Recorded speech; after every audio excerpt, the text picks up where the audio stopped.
State of America, and to the republic for which it stands, one nation, under God, indivisible, with liberty and justice for all.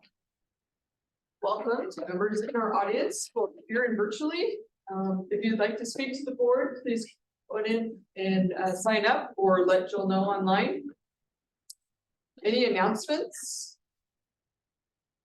Okay. There are no announcements. Leads Awards, Superintendent Stuckey. Yes. So tonight we honor Mount Angel School District students for excellence. The Leads Award exemplifies the best of what our students offer to their peers, their school, and their community. LEADS, L-E-A-D-S, stands for leadership, contributions in and for the student body, or the school, and or representation of the school in events. E, effort, short or long-term improvement in individual practices. A, achievement, unique skills the student represents for the school or demonstrates in the school. D, diversity and inclusion, contributions that increase practices of inclusion for all students in the school and the school district. And S, service, contributions in and for the community and or the school. Tonight, we recognize one student from each school who's demonstrated one of the LEADS characteristics. Each student stands out as a model of excellence for others. Tonight, each building principal will share with us what is unique about the student. And I would like to start with Mrs. Brendan.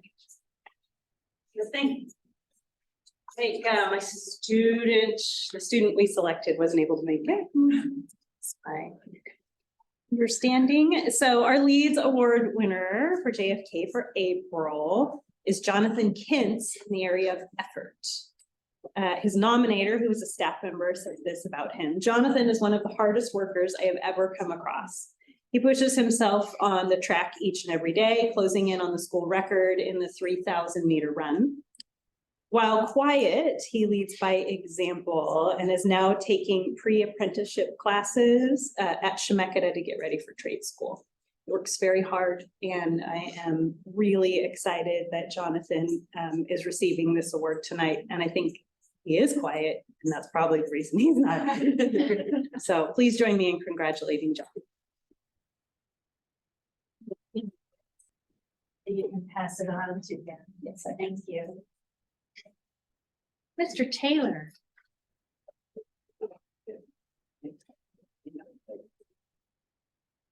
Les quisiera presentar a Miguel. Miguel es un recién venido aquí a los Estados Unidos. Él vino durante su periodo de tiempo de quinto grado. Entonces, realmente no es un newcomer, como decimos, ¿no? Porque es su segundo año. Pero es un placer para tener a su familia aquí con nosotros, para felicitar a Miguel con nosotros. Tengo algo escrito por su maestra Traeger, la conocen muy bien, ¿no? Ella dice así: Miguel es un recién venido al distrito de Mount Angel. Su primera experiencia educacional en los Estados Unidos fue en el año quinto, en el 5th grade. Su primer idioma no es español, so his first language is not Spanish. Aún no es un idioma que está escrito, it's not a written language either. Como su maestro, yo he sido afortunada a este año a ser testiga de la dedicación y determinación para aprender y asimilar dentro del sistema educativo de los Estados Unidos. En este año, él me dijo a mí que quiere aprender a hablar más en español, porque él quiere la habilidad de comunicarse con los demás alrededor de él.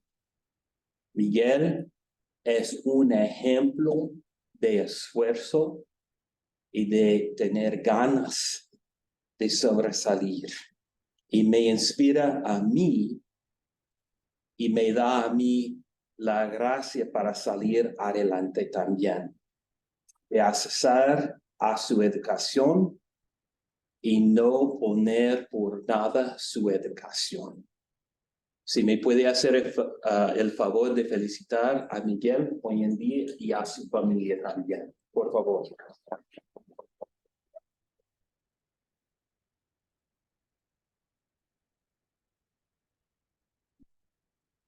A sacar una foto con nosotros, ¿está bien? Foto. Y mira. Aquí está. And Mr. Taylor, they have a copy in English of that. They probably don't. Would you like me to do it in English? Are we okay? I'll do it real quick. There were some pretty great things in there. Yeah. Okay.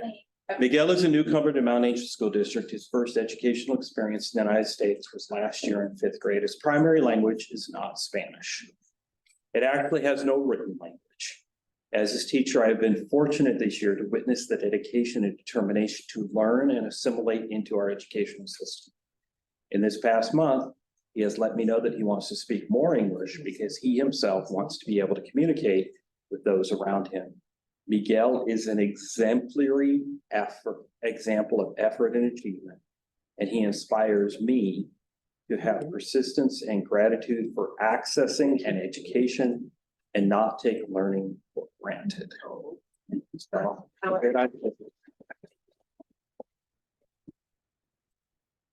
Mrs. French.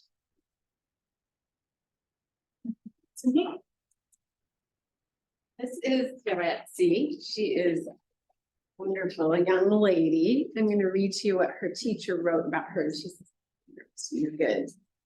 Betsy brings joy wherever she goes, and I am so grateful for the opportunity to spend my days with her this year. That's what your teacher said. Isn't that beautiful? She is the recipient of the Leads Award in the area of effort, which has resulted in stronger leadership, improved achievement, and a desire to serve others. Upon returning from winter break, she shared that she made a New Year's goal to do her homework and to hold herself accountable in class. And Nuretzi has been true to herself, which has led to an abundance of growth academically, as well as improved self-awareness and self-management. Nuretzi's energy and smile are contagious. Her growth mindset has shown in her effort to be a successful student. Thank you for being such a positive student at St. Mary's. You are.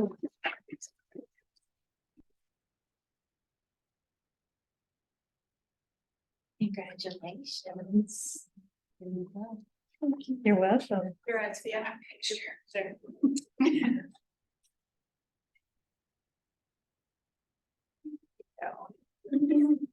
All right, Miguel, and you're at, can we get a group picture?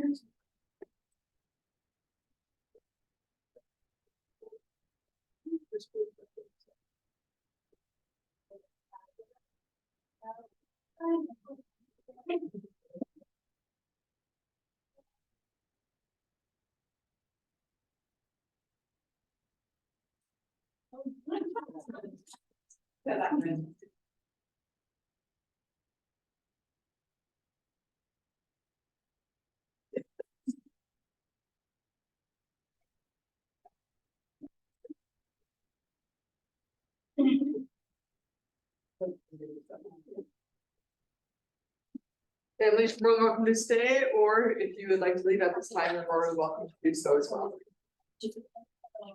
Yeah, I did get this. Congratulations. We had to. It's been a while.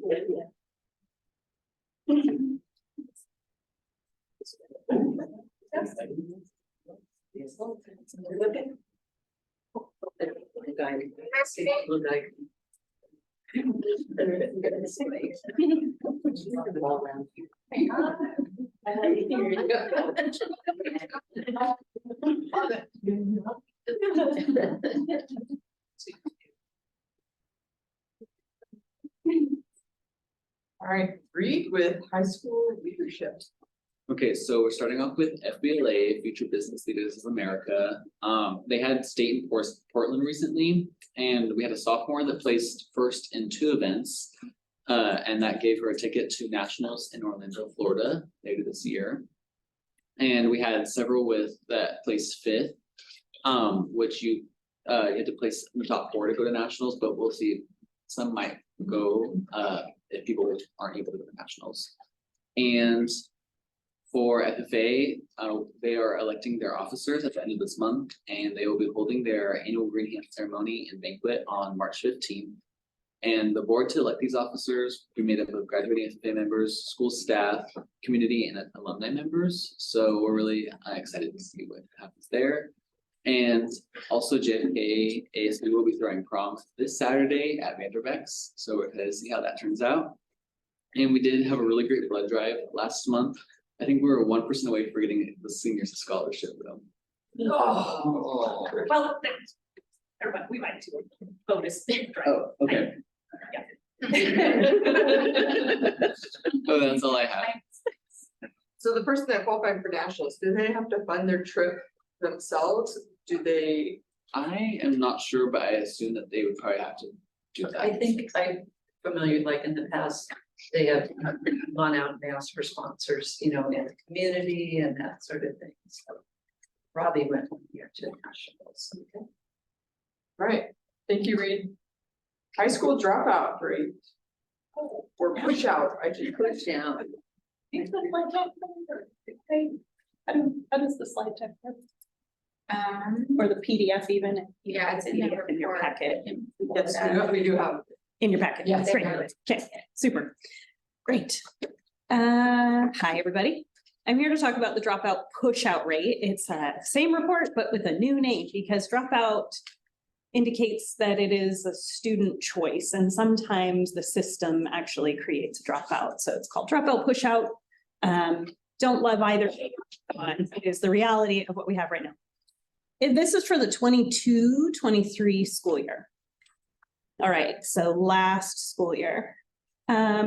So important to remember in the scope of the data that it is for 22-23 and the reference to growth, any reference to growth is from the prior year to last year, but no years prior to that. One interesting point for the smaller school districts across Oregon is that anytime ODE releases public data publicly, any numbers that are smaller than 10 are suppressed, and that is to protect the identities of those in that community. So a lot of our student groups are suppressed, have suppressed data because they are less than 10. So the dropout count for every category that isn't the total student category is suppressed because there are less than 10 dropouts in every student category. So we don't get that number. Another important suppression fact is that the fall ADM, so the fall total for that group, is under 10 for non-binary, for in Mount Angel, non-binary, Asian, Native Hawaiian, Pacific Islander, talented and gifted, migrant, homeless, military connected, recent arrivals, and American Indian, Alaska Native. So it's a lot of groups that we don't have real data. I just wanted to make sure that you knew that from the start. Celebration, our grad rate did move from 77% to 82%. Woo-hoo. Good job, JFK. Excellent work there. And then another grad rate increase was from, or for CTE participants went from a 97.5 grad rate in 21-22 to a 99% grad. The next slide shows our overall dropout pushout rate. Our fall ADM was 220. And then JFK had a 3.64% dropout pushout rate, while the state was at 3.31. So we're slightly higher than the state rate. For similar sized schools, it went from 170 up to 270 as the fall ADM size for similar sized schools. The range was 0 to 27%. Wow. Yeah, I know. I would like us to be closer to 0, but the range is really crazy there. And then the average was 3.02%. And that's where the scatter plot is that you see. I did disaggregate by gender because I thought you would be interested in the data. and by ethnicity and race. And so what you see on that next slide is that there's female, male, dropout pushout rates. For female is 4.21, for male it's 3.23. By ethnicity, we have Hispanic and Latino is 5.77% dropout pushout. For white is 2.04, and for multiracial is 0%. More to explore there.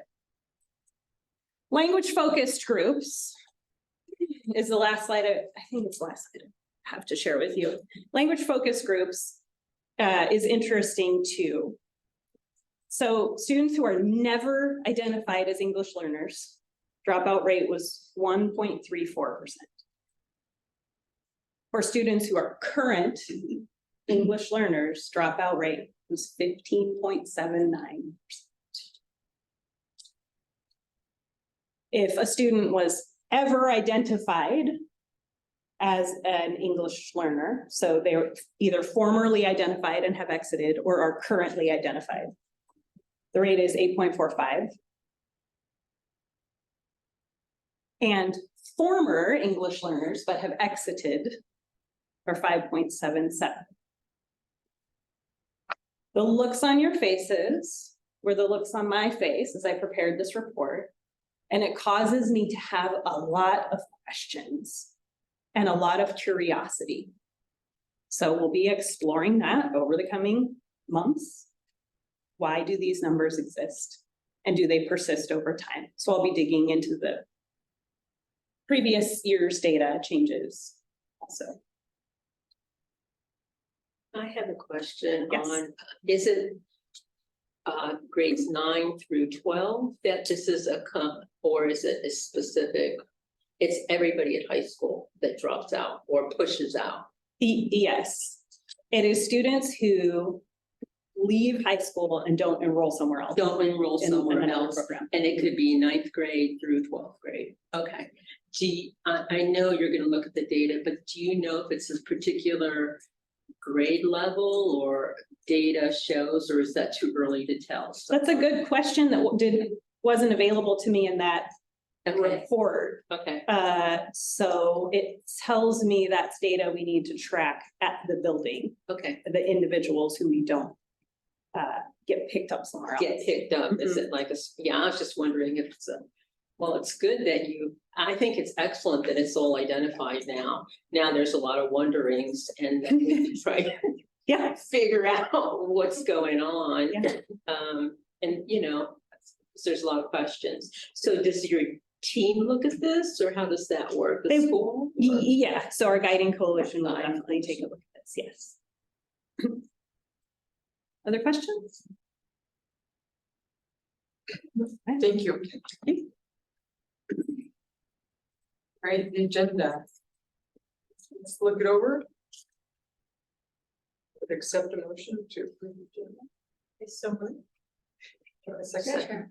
We do have one addition to the agenda tonight, so I wanted to make sure. Okay. to point that out to everyone. Action item 8.2, we Yes. appoint budget committee members. I just want to make sure everybody was Yes. aware of that. It's in red. Yeah, sorry to interrupt. That's okay. Yeah. All right, I have a motion and second, okay.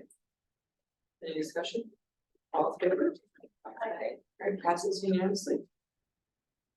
Consent items, chance to look it over. I would accept the motion. The motion, do I have a second? I'll second. Moved and seconded, have any discussion? I have a question. Yeah. And they're probably Christie questions. Christie, in the disbursements, 2 buses, is that a down payment? Yes, And then when we get those next winter, no, they are made and they're just getting them ready to come to us. Okay. And we'll get reimbursed for those down payments, but we actually have already been reimbursed for that. they'll be. For the- When then do you have any? Um, I guess. Probably end of this month, early next month. How will they put those in service at that time? Yes, My next question is Power School. Mhm. There's a big fee for Power School. Is that a yearly fee? yes, And how does that compare to using the old system? As far as cost? Do you it's know? less. It's less. Yeah, I could tell you, later. That's all I Now, but it was definitely less. That was my question. And then there was one seat of Canva. Isn't Canva free? Answer that. It's a subscription, we pay for the pro, which is like $12.99 I think a month, but I use for the running of our Facebook and some other flyers that we use for people to be. That's all I have. Okay, great. Any other questions? Okay. Motion in a second. Discussion's over. Huh? Discussion's over. Yeah, if you're good, and everybody else is good, discussion's over. All right, all in favor to accept the consent items? Aye, all right, passes unanimously. Any licensed classified representative reports? Anybody online? I don't see anybody here. No? Okay, moving on, administrator reports. Who would like to go first this month? All right, I've already got homework to do. Okay. I'm gonna assume that you all read everything and memorized it and loved it, so, Absolutely, yep, no questions. cool, we're good? I actually would really like, I'm just gonna do the highlights, right? So I really want to highlight what Kathleen and I are doing here at St. Mary's with Tier 1 ELD, which I believe I spoke about a little bit last month. And I'm just excited to continue moving forward there. You can read about it and love it. Super excited. Moving forward with some training here at St. Mary's in a couple weeks. We're utilizing improvement science, which I believe, again, spoke about last time, which again, Kathleen has spoken about, but we're utilizing that approach to develop our implementation plan and using short PDSA cycles to review data and make changes and then scaling up so that we can learn quickly and move on from there. Teachers are super primed and ready for it. It's super exciting. The main things in Thriving Students is working on Division 22 assurances around health services implementation, getting ready for a whole bunch of community events, which is in the next section, and mental health awareness is next month. Putting that on your radar now because we don't meet until like mid next time, and I'll have an activity for you guys, so be ready. Lots of community partnerships. The first bullet I'm super excited about. I've been collaborating quite a bit with ODE around serving foster care students and just asking a lot of questions. And then somehow it showed up in my email that we got a $2 million transportation grant for reimbursement to support foster care transportation. And that is able to be backdated. So it'll count all of this year and all of next year so that transporting all of our students in foster care, which includes St. Joseph's, will be 100% free. So we like, oh, you did something, you guys. It's so exciting. Like, yay, thank you, partners. It was just like, it was just really exciting. So Erica, will we end up using all that $2 million given those transportation costs? Currently, no, but they only have 8 rooms running right now at their current facility, and they have room for so many more, plus their projected expansion. I don't know. What I believe is ODE is hearing like, this is too much for a small district to bear. If I were moving students from St. Joseph's back to their home districts first. Some of them, yes. It depends what umbrella Depends, they yeah. under. That's where the cost is. Yes, for transportation, yes. Because when students qualify under foster care, generally the court it makes what's called a best interest finding, and for educational stability, they are to stay. And so we transport them back. Okay, so that was interesting. I always thought it was a district, like if we had people that went into foster care and we would transport them back. Transporting them back to their district. So I learned. we can't even, so in foster care currently, that facility is also, it is not a homeless shelter, no matter how many times I tell people that, it doesn't matter, everybody still calls it the shelter. It's actually a neglected delinquent facility, which is Title I-D. So in one facility, we have 3 possible different scenarios, which fall under 3 different rules, of which I make that determination. And there's 3 different possible transportation scenarios and 3 different pots of money. Awesome. But we could at least have transportation paid for. Yeah, that's great. Which is awesome. Yeah. Especially considering the transportation shortage, at least we could like pay a contracting company to do it. So kids can get where they need to be and we don't have to stress. And I went into Chrissy's office and I was like, I'm happy to. It was really exciting. Other partnerships are here. It was just like a month of partnerships. So I think you know about all of these. I don't think I'm telling you anything that you don't know. So I feel weird like reading them to you. So the first bullet though is Catholic Community Services, and TLC is the Transitional Living Center, which is St. Joseph's, the shelter. So that's what that is. And I now have regular meetings with them so that we can be really proactive in our communication and getting all of that set up, and really just reiterating to them the importance of working through me to get that eligibility straight so that we get transportation right, so that we get the funding stream right, so that we get all of those other pieces kind of like back in alignment. All of the other things are like community events, which I'm sure you'll hear about from all of these fabulous people, so I don't need to double dip. And then on Friday, we sent 2 of our bilingual staff to a conference, and I got so many texts from them about like what a joyous occasion it was, because we don't generally send a lot of our classified staff like out to conferences. And this was it was a more advanced training for people who have been in translation for quite a while, and it was on a lot of like equity training and advanced translation skills and some networking stuff for family engagement.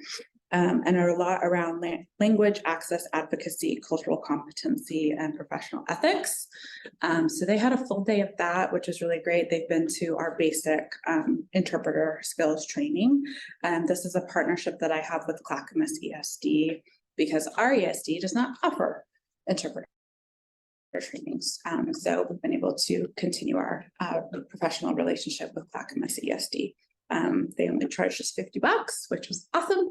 So really great. And then I want to make sure that if you're ever in schools or you email, Emily Usher has been our school psychologist for like 8 years, and she finished her doctorate right before spring break. And so send her a little email of congratulations, call her Dr. Usher. She defended her dissertation and she passed, and she's been working on it for 4 years. So that's a really big celebration. So I put that on here. I know you see her, so when you see her. Saw her today, Well, Dr. Usher. oh, awesome. They're kind of back. I know, she hasn't like been making it a big deal, so I wanted to make it a big deal for her. Great, thank you. Yeah. Mrs. French. You're next in the packet. Am I next in the packet? I wondered, how did you know? Well, good evening, everyone. Emily Usher, I have to just give a shout out. She has been so good to me and this staff and our children, and she's just wonderful. So I'm excited for her. I'll start off with our academic excellence. Today, we went through what we call a data dive. I actually had it on the docket for a while, but other things kept getting in the way. Imagine that. Teachers are, they get their easy CBM data reports. They have access to them as soon as the students are done being assessed, and they go through, and that's how we make our groups as to who's going to get an intervention and who isn't.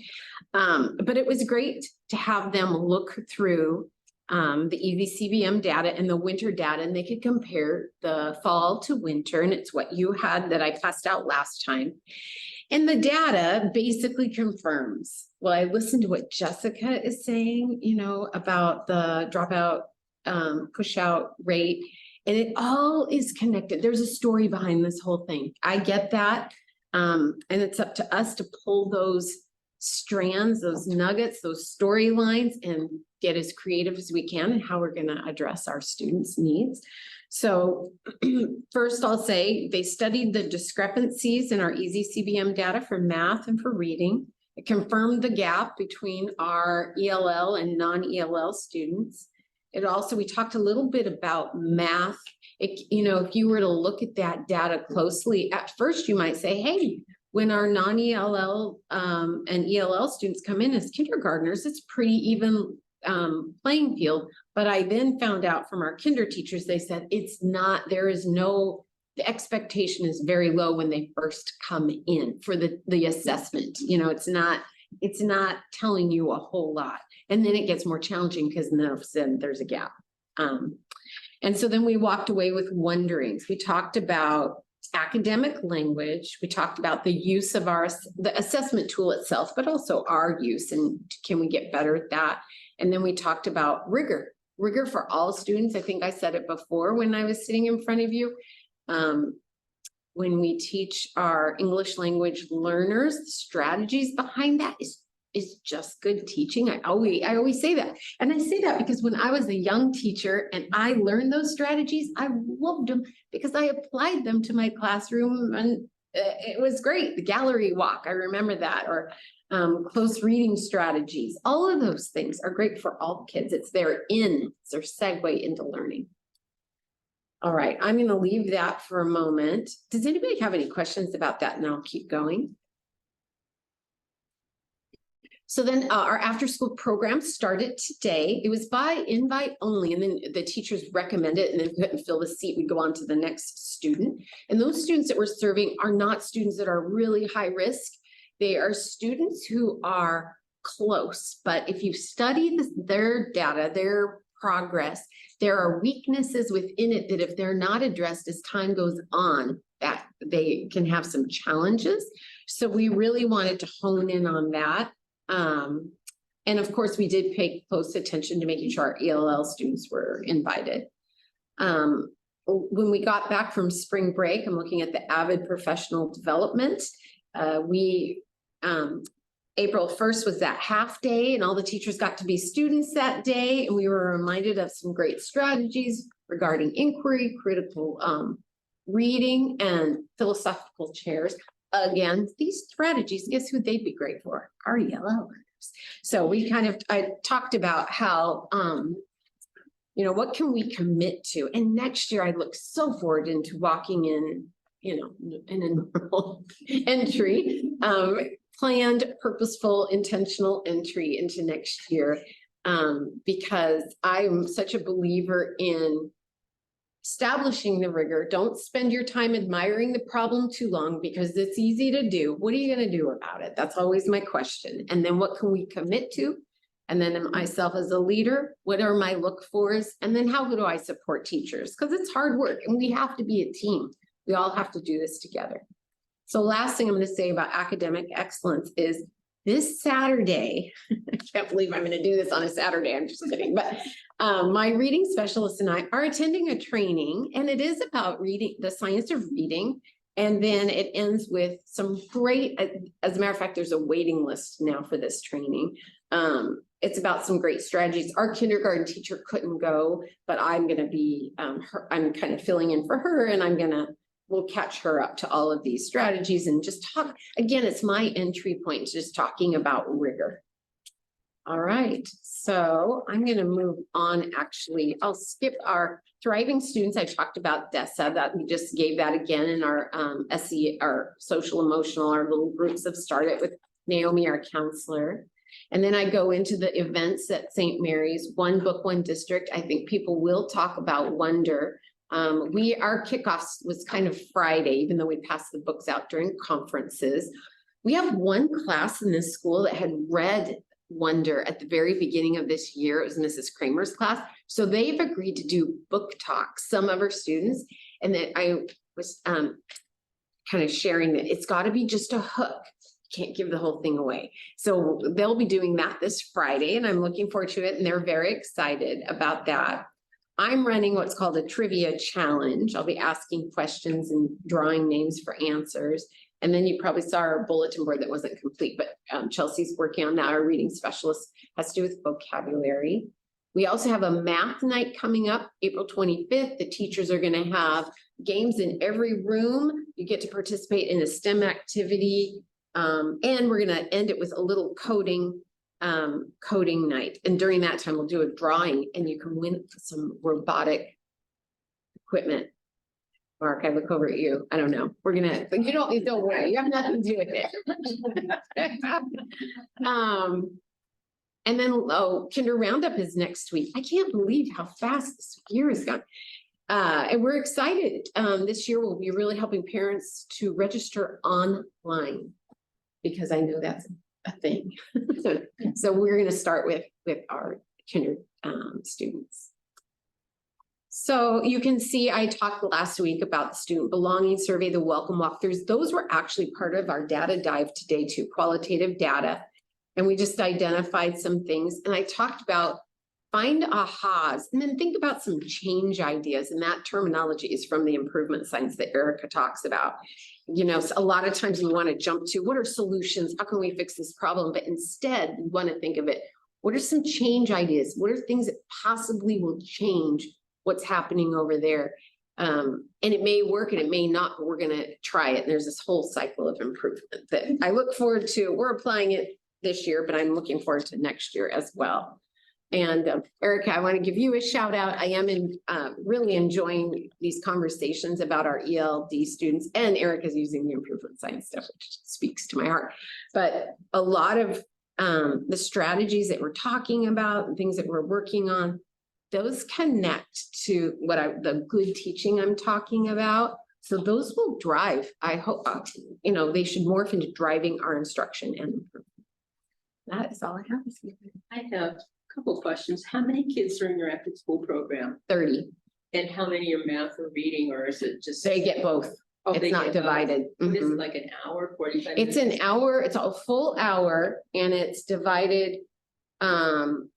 We do like a 20-20-20 and it's intense math instruction with activity. So you're moving, Okay. the wiggles have to happen.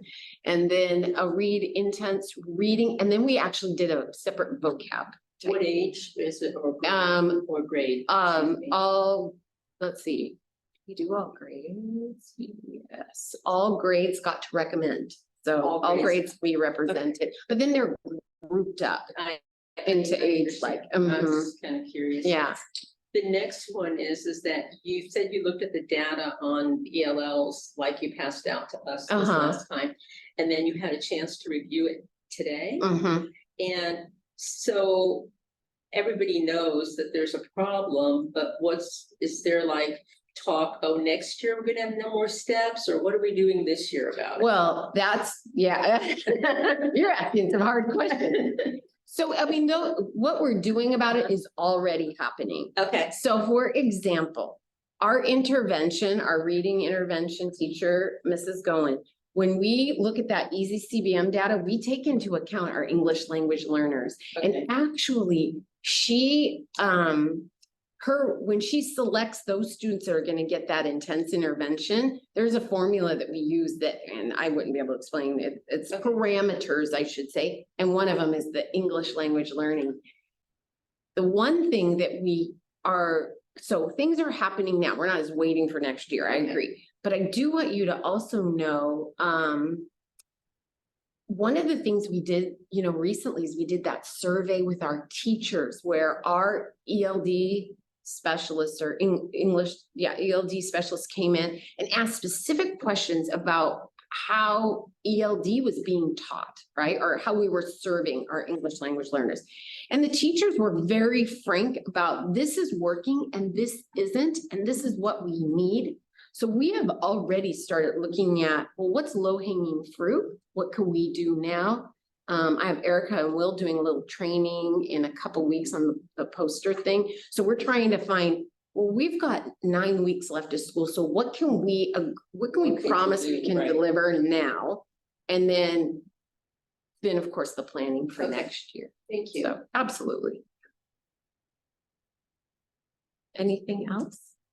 All right. Thank All you. right, thank you. Mr. Taylor?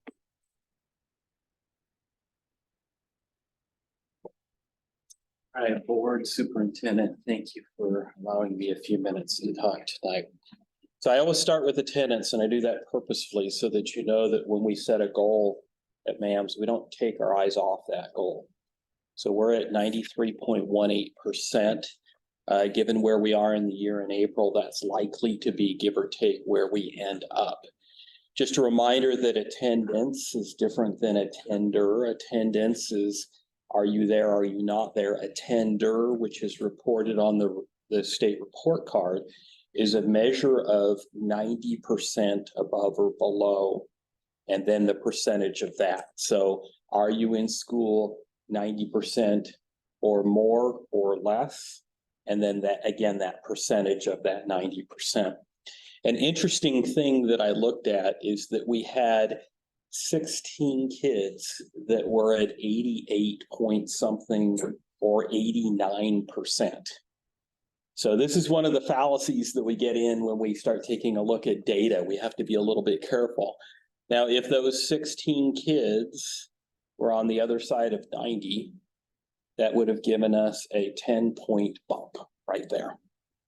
So as we take a look at data around dropouts or pushouts, we have to remember that we're using a very small n size and that we can have a pretty significant impact. Now, those that are not attending regularly, each one of them has a story. And I've listed a number of the different reasons in the board packet, but they're all different. A lot of them have to do with health, either mental health or physical health. And they're struggling through and working with doctors in order to try to determine what the problem or issue or what the solution is for on that. We have some vacations and we have some other reasons as well. But when you get at that granular level where you're looking at each individual, you're really talking about a story and the story that that particular individual has to share. So that's where we're at from an attendance perspective. This last April 1st, we had a half day. In preparation for the half day, we had recognized that our students coming out of statewide testing last year seemed to lack the rigor to take on the performance task. The performance task is the longer of the two. It's a nested or embedded question. So an example where you get a reading or readings more likely. So 2 in 7th grade, 3 in 8th grade. So you have reading 1, 2, and 3 in 8th grade. By the way, when you get up into high school, for example, the AP Spanish test has reading 1, reading 2, and has an oral piece. So you have to take notes on the oral piece and then do compare and contrast and other things with the 2 other written pieces that are there. It's a pretty tough thing to do, but it's a skill they need to learn because these are the types of exams that they're going to get in the future. So why the rigor? Why are kids giving up? Why are they not engaged with the PT as we had hoped that they would be?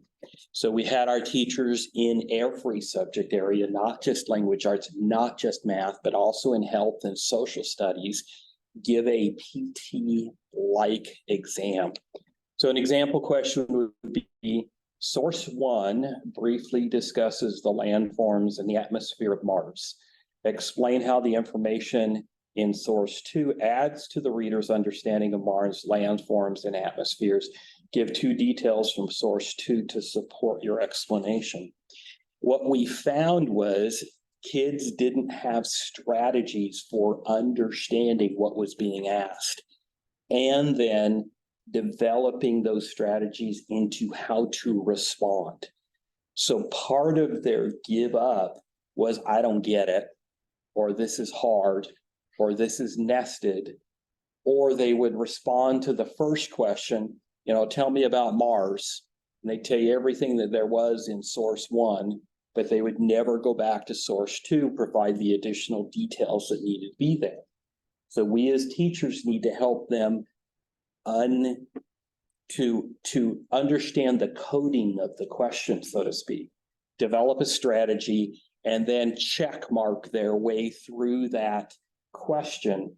And we do this as adults all the time. Make sure that you answer the complete question. Well, we get the first piece, maybe the second piece, but we never get to that third piece.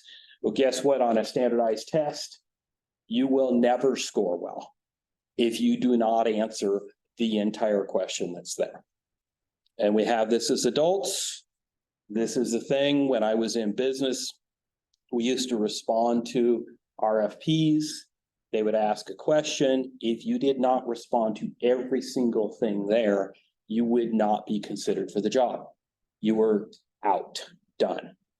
So this is what we're doing as a middle school. We also concluded, hey, we need to do this more often. We need to give them more practice. We need to give them more strategies, and we need to place some bets. So what type of questions are they likely to get on a standardized exam? And what type of responses can we help them craft some strategies around? For example, if you get two sources and they ask you to compare and contrast, draw yourself a Venn diagram. From that Venn diagram, select source one, select source two, look at the intersection of the two, write about those three things, draw a conclusion, done. So those are the types of strategies that we need to be teaching so that kids can go, oh, I recognize what kind of a question this is, and I have a strategy for taking that on. The second thing that we identified, particularly in math, but also in language arts, is that we're using the same type of vocabulary. How many different types of ways can we say the word multiply? Lots. What's the one that gets every kid every time? Product. But we can say times, we can say multiply, we can just on and on and on. We are using very similar vocabulary over and over and over again, which means that our kids are not getting exposed to all of the different types of ways they can be asked a particular question. So we have begun to inculcate the other pieces that maybe they don't hear very often in our assessments so that they're seeing it more and more often. The last thing which was interesting, we had a reading which was based off of the penny. So is it worth it to have pennies in the US economy because it actually costs more money to produce a penny than the penny itself is worth? Kids didn't care. It was just like, yeah, whatever. That sounds like an adult problem to me. So we have to make sure that we're selecting readings that are interesting to them. I can't promise on a statewide test that'll be true, but things that engage their intellect in a different kind of way, where they're going to have an opinion when you're writing an argumentative essay. The penny was not an argumentatively interesting thing for an 11, 12, 13-year-old kid. So those things we're pushing back into our regular instruction with more practical time so that we can have the rigor necessary to take on longer readings, longer questions, more things that are nested and take greater grit and determination. Questions on that? I have a question. Yeah. All those are cousins and fees. So are they going to be doing them on a weekly basis, a daily basis? How does that all play out? Because, you know, with everybody in the building. Mm-hmm. So we're going to be doing it regularly. I don't have a Regularly, but like, you know, once. So language arts teachers want to do these PTs quarterly. Okay, Social studies twice a year and health once a year. okay. That means that kids, for example, if you look, but don't look at what kids are looking at as they're going through these exams, most of them are not language arts examples. The readings are not language, they're science and their health and their social studies. So it's really important that the content that they're reading and the practice they're getting is really in lots of different disciplines. The other one was math vocabulary. Have you guys identified a, because I mean, it's math vocabulary, all the different terms, so that's all identified for us. Yes, it is. So the Granite School District, we've stolen liberally from them. It's good. They have math flashcards with all of the different vocabulary on it. And we are also looking at, in our RTI days, word problems, which is where you're going to see a lot of that vocabulary. And that's the practice that we're bringing this into. I want to thank you for this book because I read the book. I love the book and I think it's a great thing that the school district is doing. So thank you for that. Thank you. So we had our kickoff on Friday. We showed a little bit of a movie clip to whet their appetite. We had 3 guest readers, so they're already through the first 3 chapters on just leaving that assembly. We went outside. I had purchased some Wonder t-shirts. I don't know if you've seen those. And I brought my t-shirt shooter in and we shot them off. And I saw that was fun. yeah, that was fun. And it worked. I was glad it worked. And nobody got hurt. And I was glad of that. And then we took class. And for the first time in a while, I really wanted a whole school picture. So we got adults and kids all in a whole school picture. We had sunlight and it was a wonderful day. We are very much looking forward to, and I don't know, we get regular updates on Wonder on Facebook as well. We're really encouraging kids to engage with the book. We're going to do a competition between the high school and the middle school and some trivia, some other things. I think, and we have begun, myself and my counselor, lessons around some of the themes of Wonder. That's great. Within our advisories, and I'm teaching and my counselor is teaching, and we're just going around to the different advisories and having those conversations. Really good. Thank you. Question. I find it interesting that you randomly have a teacher. Well, You're a fascinating person. when I was in Jervis, I built a t-shirt business with the kids. So in order to promote the business, I built a t-shirt shooter. And it still works, which is amazing. And because my wife said she didn't think I could get it done, I built a second one. Yeah, thank you. It's been. Okay. I've had to just pep talk myself over there because I'm excited about everything on this darn list. So I'm going to try to stay calm and collected and not do too much energy like I know I can. Okay, so a team of 4 of us went to Singleton's PLCs for Singleton's conference in Atlanta to try to land a meaningful way to actually come together around common work. As you probably understand, when a social studies, there's one social studies and one math and one, 2 English, they can work together pretty tight, but everybody else is kind of on their own, doing their own thing.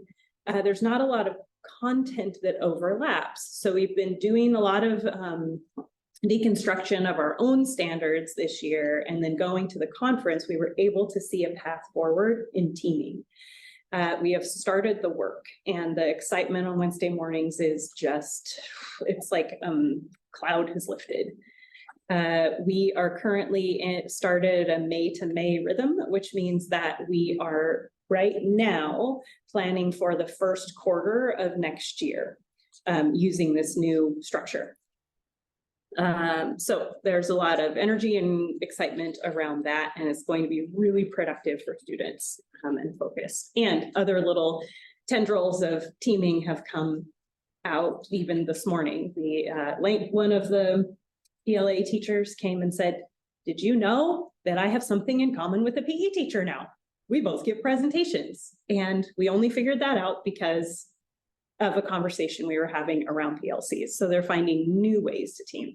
Yeah, really exciting. She never thought that would happen. SST, we are now in our 5th round of SST. It's focused on individual problem solving for students who seem to be struggling. We have 50 students in that rotation right now. We've recruited, taken through interview process, application interviews, and tours for the Lima Career Academy. So we have successfully recruited some great students for next year. I'll be able to tell you an actual number probably next month. It's a little tricky since they have 6 different programs, making sure that, you know, if there's not enough space in one program, that we give students an option to go into another one. We have 12 students enrolled in credit recovery with 2 more possible additions, 2 more likely additions. And then we are refining forecasting and scheduling processes to support successful registration into the right classes that students need in order to graduate. For thriving students, athletics, you probably saw that baseball broke the most consecutive wins record. Really exciting, and Mr. Moffitt did a great job of bringing in everybody who contributed to that record, not just the current team. Softball and track are well underway. Yeah. Go to a game. It's so good out there. The Teen Advisory Board is very interested in activities to promote student wellness, and so I'm trying to give some direction. There's so many ideas. They're so excited about so many things. Yeah, Reed knows. Just trying to give them a little direction and a little bit of a plan. With Guiding Coalition, we continue to meet monthly. We will be working on a review of MAP data that was pretty recent and the report that I showed you tonight, but we're also conducting a heavy revision of the JFK handbook. It needed an overhaul in a big way. And then a possible shift to our honors diploma requirements. We're going to see what other area schools do, what the requirements are for ODE, and kind of say, what is it that we want? And if we want something different, how do we implement that and with which class? Updated info on attendance. As Mr. Taylor pointed out, there is attendance and there are attenders. So our attendance is currently 92.39, 3% higher than last year.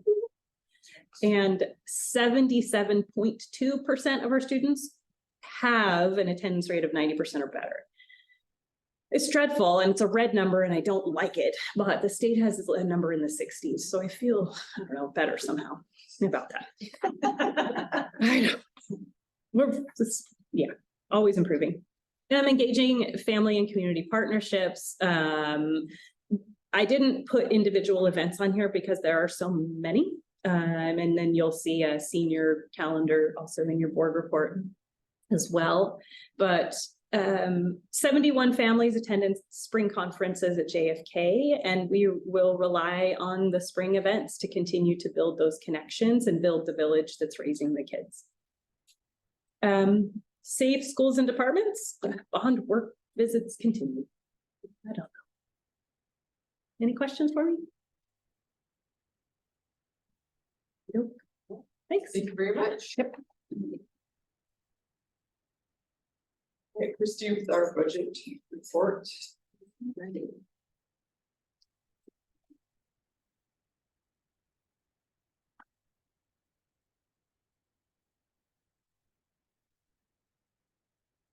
So this is the food service fund. We got our third, I guess, sort of normal month in terms of reimbursements from the state. So you can see between the state and federal, a little over, well, actually a little less than 40,000. I was talking to Stacy. I think this is going to be our trend until we start getting some more kids, eating each day. I know the breakfast numbers have gone up. The great news is that we're providing this service for our families. The not so great news is I think that we're still going to have to supplement the food service fund with general fund because it's just not the level of reimbursements that we got when it was fully funded, which is okay because at the end of the day, this is what's helping our families. But I know that I mentioned that before, that I was kind of hoping that this was going to be a self-sustaining program, and I don't think that it is. But it's better than what it was with having some of our counties having to pay. So anyways, so our total revenue for the month was $41,429. And then our expenses for the month was just a little bit more, $41,778. So I think that as you see next year, by having the general fund come in and pitch in, that we'll get closer to having a little bit of a balance, going forward. So any questions on this?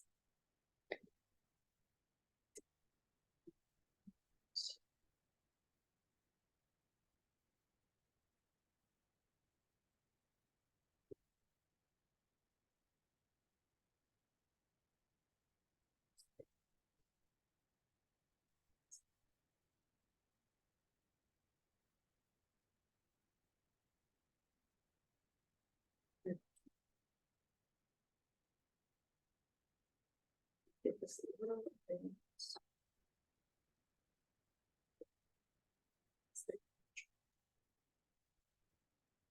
I guess it's gonna be small because I can't figure out how to get there. See where it says the one. Just left. Center of the tool. Oh, that's because I couldn't see the toolbar. Okay, so thank you, Mary. For March, again, we just, the same state school fund, it's gonna get re-looked at, starting next month, and then, we're gonna get maybe a little bit more for the remaining 2 months, but it's not gonna be a big change. We got our county school fund, this month, which was $5,000. And that is it for general fund revenue. So $717,323 for the month. We are starting, you'll see next month an actual reimbursement from ESSER. So you'll start seeing some more of those, trying to get that paid used down so we know really what we're working with for next year's budget. And then expenditures for the month was $708,373. And the month of March is a normal month in terms of salaries. There's no extra sports or anything like that. And so our month-end fund balance trend is a little over 2 million right now, which I think, assuming that everything stays the same, that's pretty close to where we'll end for the year, give or take. Any questions on this one? No, just thanks for giving us a very detailed report, being on top of things, knowing exactly where we're at financially. Yes.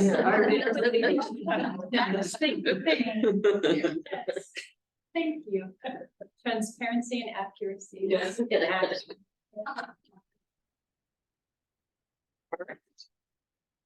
Superintendent report. Okay.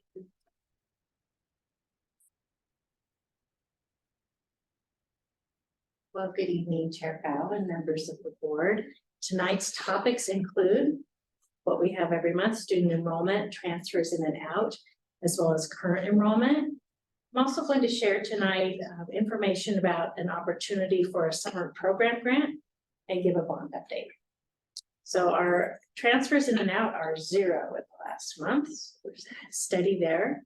And our enrollment just little chip away at it every month. So I'm really watching that very closely to see. Every time I see them. Yeah, just little chips at it, but it adds up. And so we have to stay on top of that.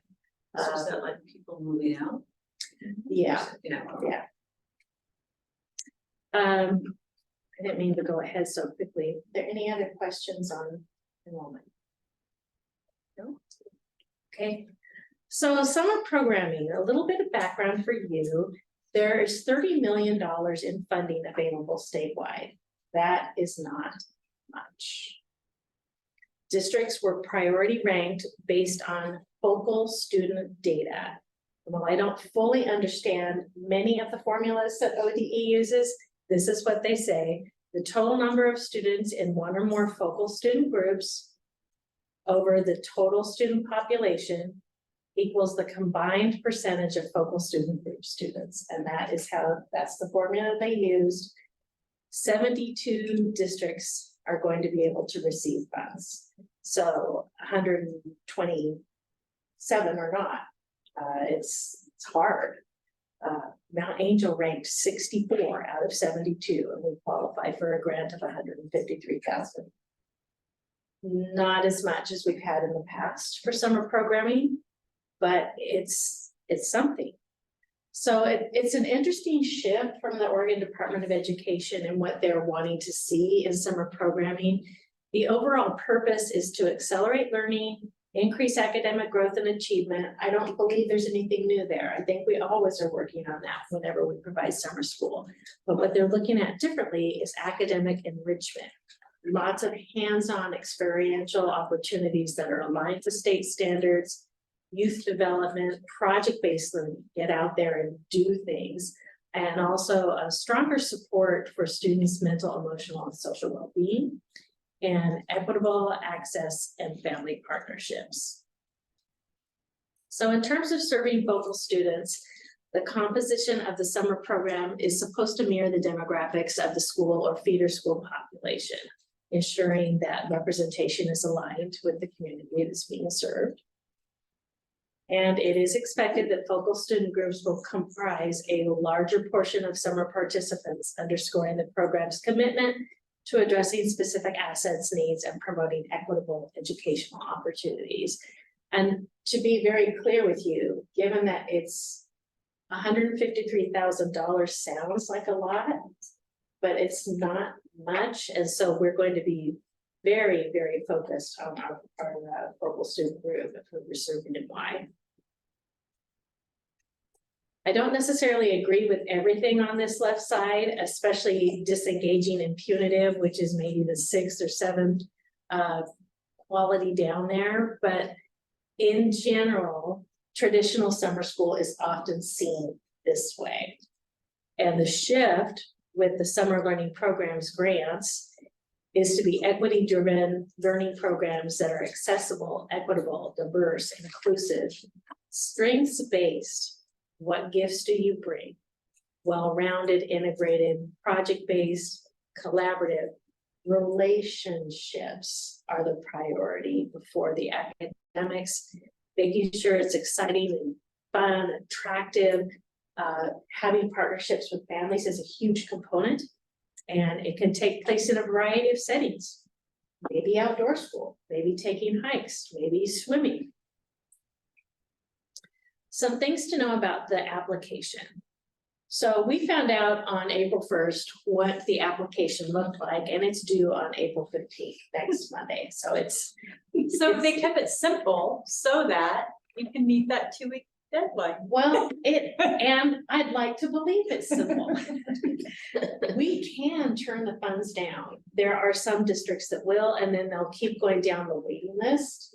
And so maybe number 73 on the list is going to be able to benefit, but we're going for it. So April 15th through the 19th, if there are any districts who are declining funds, then ODE is going to reallocate those. And April 22nd through May 10th, they're going to send out approvals with final award notification on May 13th. So it's going to be very, very fast. With the do you know, with the reallocation or the reshuffling, if our number 153 might go down, or will it?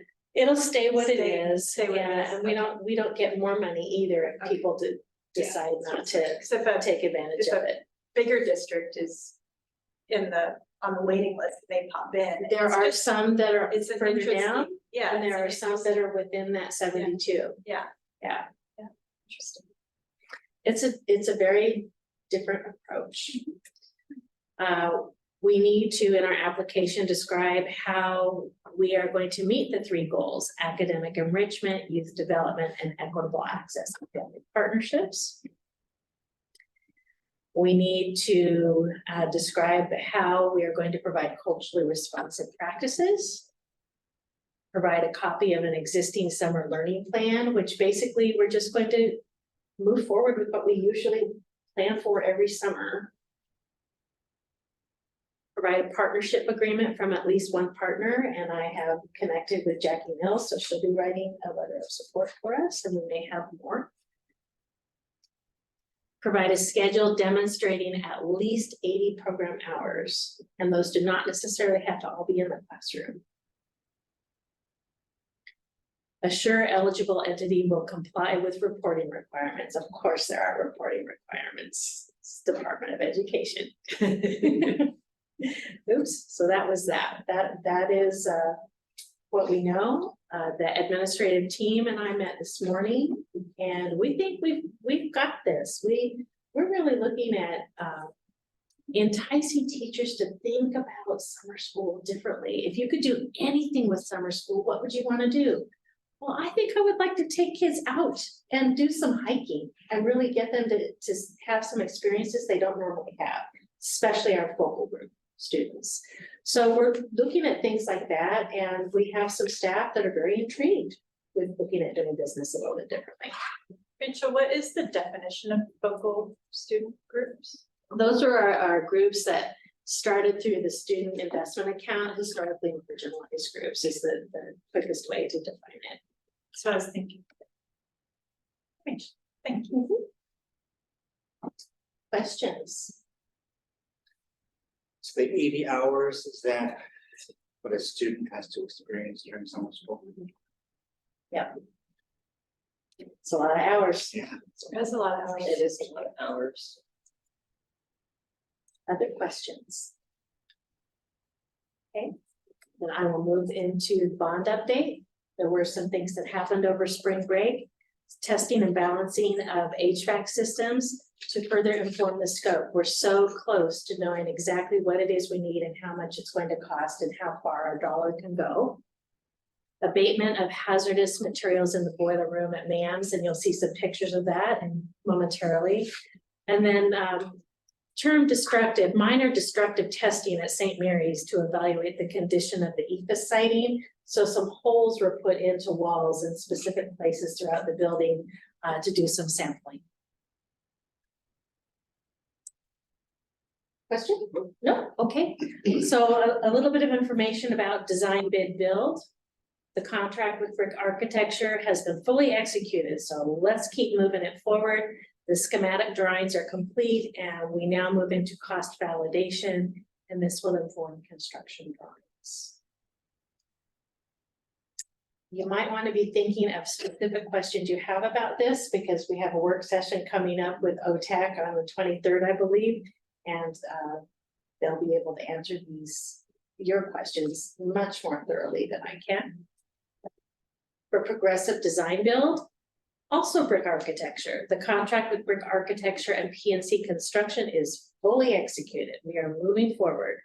Early work that's been done, design and engineered permit drawings for multi-zone units at MAMS and JFK, permit drawings for window replacement, both here at St. Mary's in that back corner, as well as at JFK in the library and the child care center, and then testing and balancing again of HVAC systems at all 3 schools.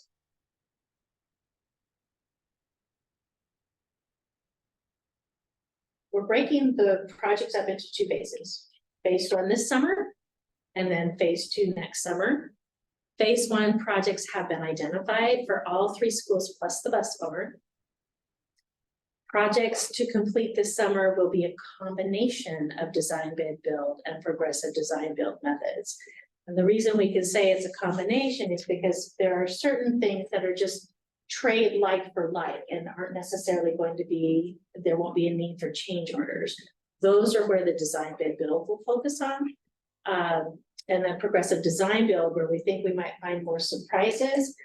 We want to know, that's why there's so much time being spent right now on scope and figuring out, cutting holes in walls to find out what kind of surprises we have. We don't want that in design bid build. We don't want that extra cost of surprises. Some of the larger projects this summer, not all of them, but some of them, the dry fire sprinkler system here, that will be progressive design build. Roof repair and retrofit lighting in the bus barn, that will be design bid build. Replace the boiler and hot water heater at MAMS, design bid build. And provide mini split in the CTE building at JFK, also design bid build. And these are just a few of the many projects that we have.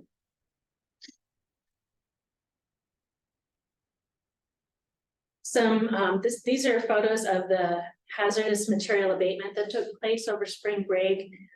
What you see there, the left, the glove bags, that was a new concept for me, are in place to contain the material as it's being removed. And then on the right, the pipe fittings have been cleaned and the hazardous material has been removed from those.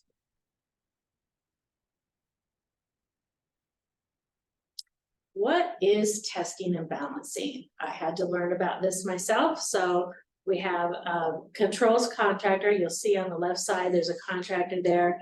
And they set up a system to review the balancing. What's the airflow output and evaluate the performance of all of the equipment in the schools. Together, this team documents any issues they find in that airflow and help further develop the HVAC scope of the work.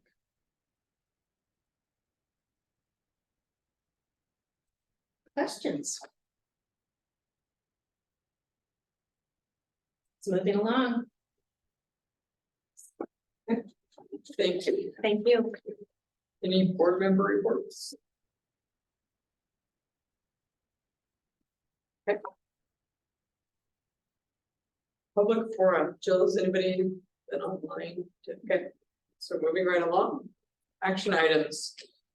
So we need to appoint a budget committee member. We had somebody apply. There's an opening and Fleck is no longer on the budget committee. So we had an open position. We had yes, Jacqueline Perkins applied. Her application is in the packet. So I would accept a motion. I move to approve the motion to appoint Jacqueline Marquez as a budget committee member with term ending June 2026. I'll second. Moved and second. Any discussion? All in favor? I would just say thanks and appreciation to Jacqueline. Yeah, we look forward to seeing her next month. All right, all approved. Aye. Passes unanimously. And then we need to reappoint the other two positions for committee members, John Bully and Pete Wall. I move to approve the motion to reappoint John Gooley and Pete Wall as budget committee members with the term ending June 2026. Second. Moved and second. Any discussion?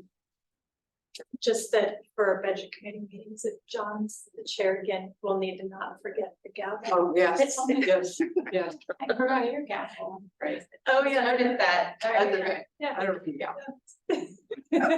All right, moved in second. No discussion. All in favor? Aye. All right, passes unanimously again.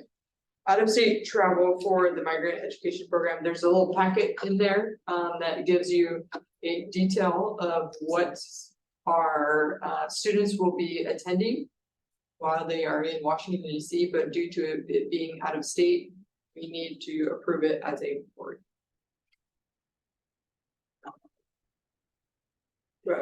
I move to approve out of state travel to Washington DC for the migrant education program. Second. Moved and seconded. Any discussion? I have a question maybe for Christie, that the note says that the district's gonna pay for the chaperone. Do we know approximately how much that might be? To be honest with you, I've not even. Okay, Erica is. Okay. okay, so we don't. That's my Questions? It looks like a really great opportunity for our students, so really excited for them. Right? All in favor? Aye. Aye.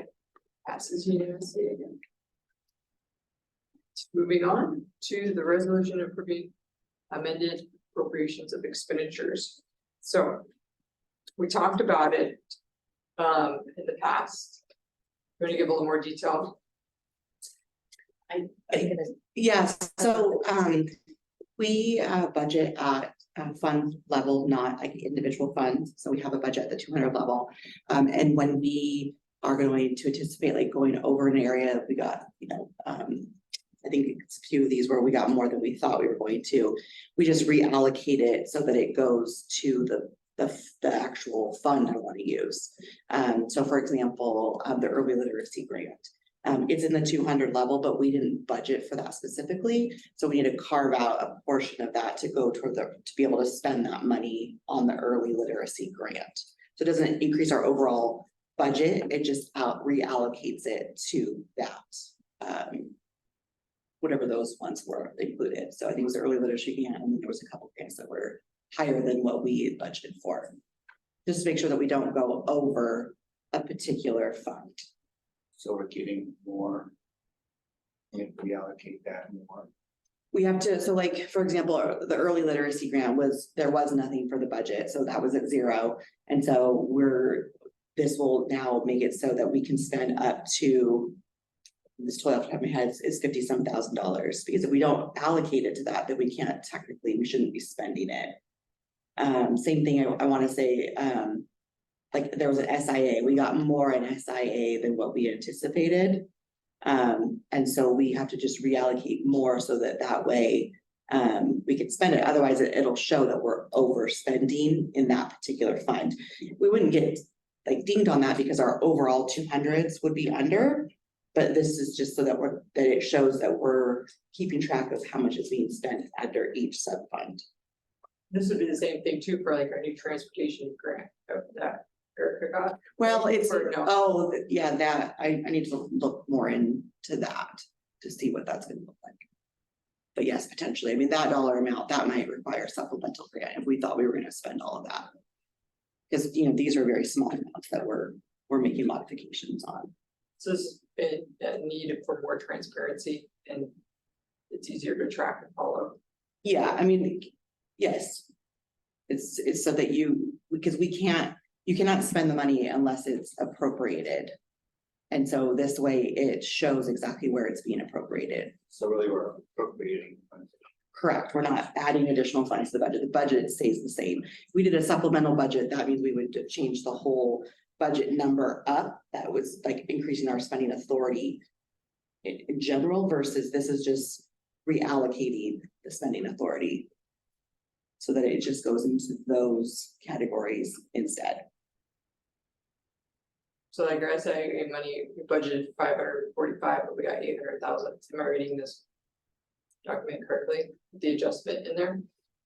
Correct. Okay. Yes. But we're not changing our overall spending. There are other areas that we won't spend that much money on, like, so then that way this allows us to actually spend it, but we won't go over our total 200 fund amounts. Because there's things in there, like, for example, our ASB accounts, those are in the 200 level. We don't spend anywhere close to what we are allowed to spend in that. So it just gives us a little more flexibility. The other option, if we didn't want to do this going forward, is we could put extra numbers into the budgets without having to do this. The downside to that to me is that it looks like you have more money to spend than you don't. And I like this better. I like to be able to see this is how much money I can actually spend in this category and not have to keep remember, oh no, but this part is not supposed to be spent. So this is more accurate in my mind. Yeah, because the other way you can get yourself in trouble. I think so. Yeah. That's what happened. So. You don't mention. No. Yeah, so. Any other questions about that? All right. So is it? Do we need a motion? Be it resolved, the Yes. board hereby adopts the amended appropriation level for funds 251, 201, and 206 for the 2023-24 fiscal year in compliance with Oregon budget law. Right, second. Okay. Any other discussions? All in favor? Aye. Passes unanimously. Right. Just moving on to discussion items, the bond oversight committee report. I know that their meeting was canceled at the beginning of the month. And they pushed it back for another 2 weeks to make it more beneficial meeting because things weren't quite ready to. Right. Right. We feel like by pushing it out several weeks that we'll be able to, we have the data at that point to be able to use a decision-making framework. Right now, it's just kind of been waiting and waiting, and waiting, but we're there. So next month, tell me, Is there a date that next meeting? is there a date? I think it's the 24th. That's what seems right now.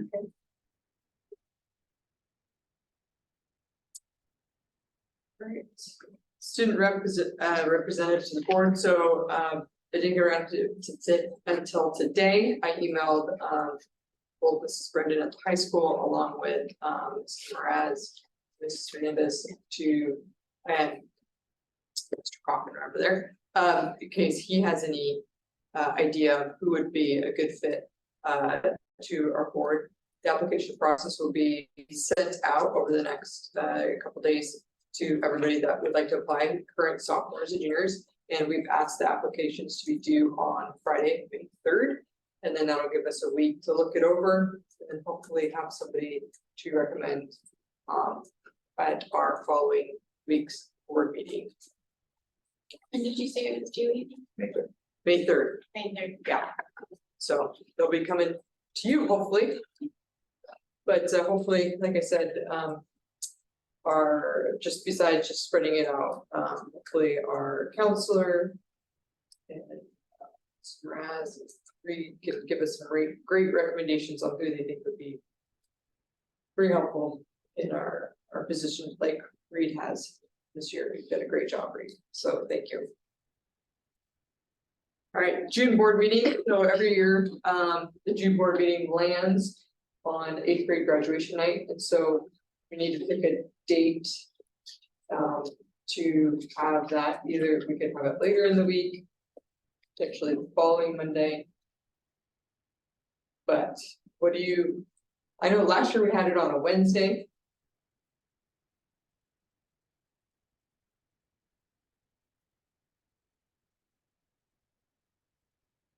We have 8th grade Monday and we have 5th grade Tuesday night. Wednesday, the Is that the 12th works? yeah, Wednesday, the 12th. Yeah. Okay, so Jill, we're gonna move June board meeting to Wednesday, June 12th.